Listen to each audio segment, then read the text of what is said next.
Bose Quiet Comfort Earbuds versus the AirPods Pro. Things we like. Number 1, they are very secure. I did some head banging and some jumping jacks, and I actually also worked out with them a couple of times, and I could not get them to fall out. AirPods Pro are quite secure, but eventually they'll fall out. Number 2, the battery is insanely good. What's funny to me about this is that while I'm thankful for the extra battery life, I do wear my Pros a lot, and I don't really feel like I need this. Worth noting that if you wanted to go camping or didn't have power for say a week, or you wanted to jumpstart your car, you could probably do all those things with these. It's actually one of the very impressive things about these devices is that it lasts and lasts and lasts. Number 3, I like that the case is flat. Maybe this is just my brain being stupid, but I really like that you can just plonk it down on the charging mat. Number 4, we like wireless charging, but that's par for the course by now. Number 5, we fucking love the battery display on the front. Yes, very satisfying. Number 6, the sound is really good. Actually, better than the AirPods Pro. You know when you're looking at a photo on a website and it hasn't fully loaded yet, and then the rest of the pixels show up or whatever, and you can finally see the better color and more detail?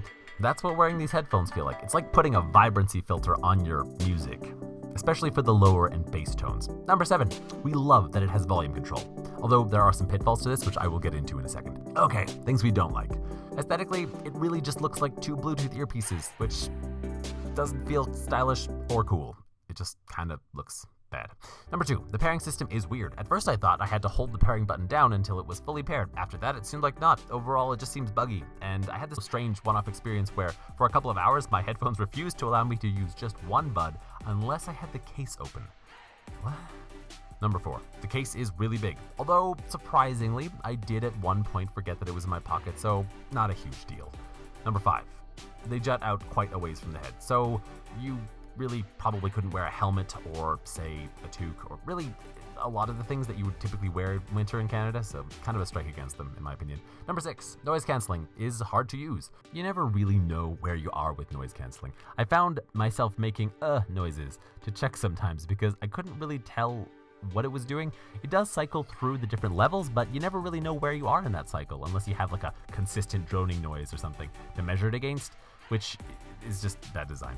Number 7, the control system is poorly developed. When the AirPods Pros came out, I was disappointed with the control system. However, having used the taps and the swipes on these earbuds, I've come to realize how simple and well developed the system really is. Also, the use of symmetrical controls in the AirPods Pro is a really good idea and should be maintained. Also, in the name of all that is good and holy, why did they not just keep the same interface as the Bose 700s? It was great. It's so weird. The volume swiping accidentally brings up Siri a lot, and accidental touches abound. Number 8, it doesn't pair to multiple devices? I know this sounds inelegant, but what the actual fuck? And while we're talking about this, let's point out that they don't switch easily between devices either. So Bose didn't really even meet us halfway there. Thanks, Bose. Number 9, Find My Buds is not enabled. This is almost laughably stupid because as far as I can tell, Find My Buds was specifically developed for not only this line, but every other line of buds that Bose makes. So how on God's green earth did this not make it into the product? Number 10, you should be able to ring the case when you lose it. This is kind of like a small ask, but honestly,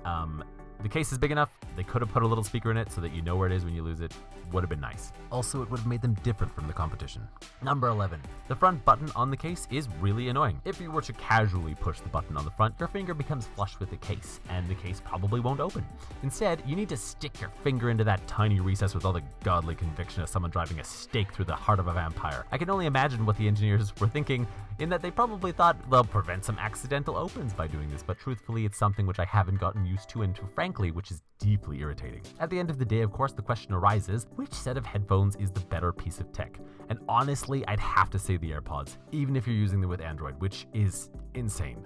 To be clear though, if you're a world-traveling audiophile with large pockets and there's been a global apocalypse and there's not much electricity around, go with the Bose headphones. However, if you're trying to conserve on pocket space and you're okay with normal audio performance as well as something which works almost perfectly with your iPhone all the time, I'd suggest you go with the tried and true. Again, even if you're on Android. What's really frustrating about this is that the QCEs could easily have been the clear winner here. However, due to the bungling of a number of really crucial features, they come out feeling like they could have been so much better. From the terrible pairing/device switching to the fact that while they do stay in, they're really not that comfy. Never before has something had so much potential and so completely failed to deliver on it.